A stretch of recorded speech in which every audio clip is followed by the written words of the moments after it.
start đó nó ole hey với nia tripod cần trả lâu thêm lâu mày mình sang tay cái nào còn về đủ thì nó khát ta khăn slipper đấy các mảng ai thì nó cần camera khá sáng lại nó đủ thì nó mi cần công lạc lộ lại tên chú này đồ chúng chúng cần hẳn thì về hay tripod còn thêm nó mày cần lộ mà unboxing cái này đâu này tôi nói here cameraman cần lộ lên xe address đây cần chia ra thế là hiện không ai mình lộ lạc sắc là này đâu hiện hình gì en tu te tan chia thay tu puya phai le anai tuk em ikla na puya phai le west phai le driver zawa zo ko ya ri hi không ai in dim ro ano dim sam ro ti ron ta ni hay hi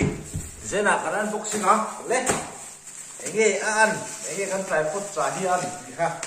kan hom don ni le kami lai mà chú thế lai cần hành không lai mà đi làm rồi chứ kami lần vắt làm kha mình lâu xe cần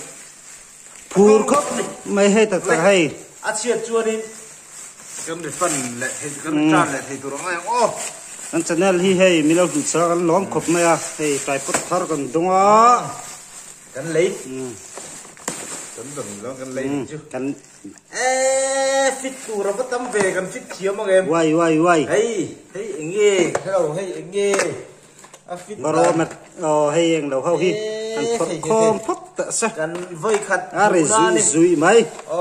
cần phật vết phật ngay tiếng gì anh phật vết phật tự sa earphone nhưng thì earphone đi bắt tâm về thì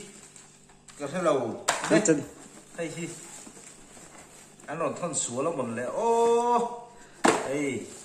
anh phân đànกันthiểm đôi lần po nó khai lâu hayกันnó trái put tất cả cái số đấy anh lâu hay LED light yo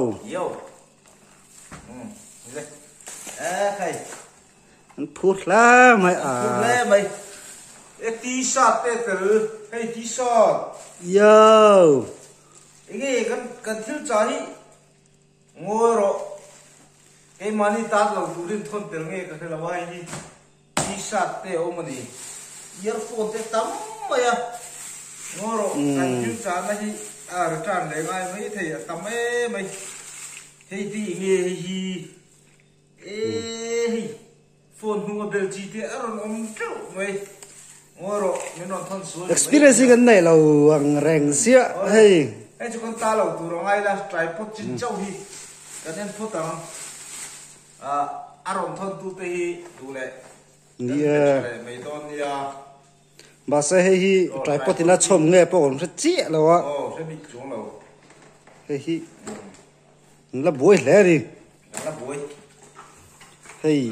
anh đi về làm rùm mà cần trả nó nuôi cần để mấy ton đi đi hay nghe mà đấy hay cả nghe hình thì khơi tripod tu rồi một con toast lại tiếc cái đấy nghe gì ngoro aron khen tel nuôi đi về đây chú chả tu nuôi cần bể trắng cần ta đi đâu cần ta cái này chú khởi lâu lắm mày tripod nên có chú đi mil chi to lâu nè cần thiếu trả lâu hết rồi không thì mấy thầy anh chú cần để mấy buổi thắc về ngoro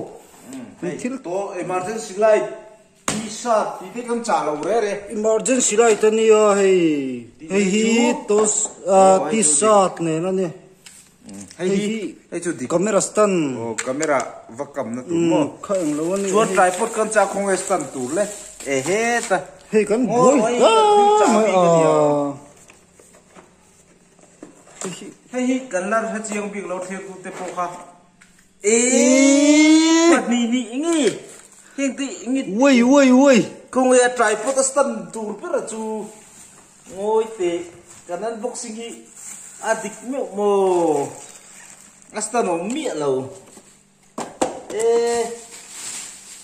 cần phải vui về hey cái này tôi đã thiệt chiếm nó con nghe đây ăn thiếu lồn thon hi ăn thon sual hey flashlight tu răng chi lồn thon á hey camera đã na tur stand tur nia a tripod ading tur pera kha ke pathum nei ha tel talo nei ki ngorok an driver sin sumo driver hi petel lo nge kan driver hi lo wa oh hey earphone ron tam le pakhat pani pathum pali panga paru pasari pariat earphone lam hen earphone pariat ron ma ti sa te ron wa earphone lam hen ho ti sa dum le eng aron tela emergency light te ron da ya ngoro he chu khiru te khomai takin nia kan video kan ti top lok ang mi lok thla thiam lok me ro per tu hi asta no ole a cha tu te kan phone lok nge ole